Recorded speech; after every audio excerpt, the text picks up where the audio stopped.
1200க்கும் அதிகமான பூத்துக்களை சேர்ந்த பாக நிர்வாகிகள் இருக்கிறீங்க. கழகத்துடைய ரத்த நாளங்கள் நீங்க தான்.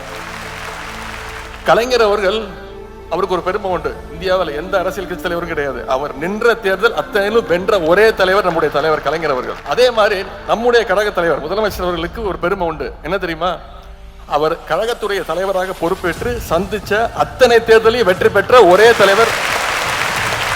இந்த பெருமைக்கெல்லாம் 50% இல்ல, 80% இல்ல, 100% கிரெடிட் பாக பொறுப்பாளர்களாகிய உங்களைத்தான் சேரும்.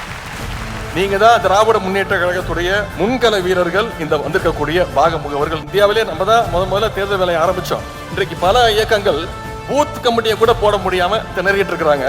பூத் கமிட்டியை மட்டும் இல்ல, ஒவ்வொரு பாகத்துக்கும் பூத் லெவல் டிஜிட்டல் ஏஜென்ட்ஸை நியமித்த இயக்கம் இந்தியாவிலேயே முதல் இயக்கம் திராவிட முன்னேற்ற கழகம். அதற்கு காரணம் நம்முடைய தலைவர் டாக்டர் கலைஞர் அவர்கள். 90 வயசுல வரைக்கும் ஃபேஸ்புக்லயும் சோசியல் மீடியாவிலையும் ட்விட்டர்லயும் ஆக்டிவா இருந்தார் டாக்டர் கலைஞர் அவர்கள். இன்னைக்கு அவர் வழி வந்த நம்முடைய தலைவர் அவர்கள் தேர்தல் பணியையும் இன்னைக்கு டிஜிட்டலைஸ் பண்ணி அதுலயும் அட்வான்ஸ் டெக்னிக் யூஸ் பண்ணிட்டார்.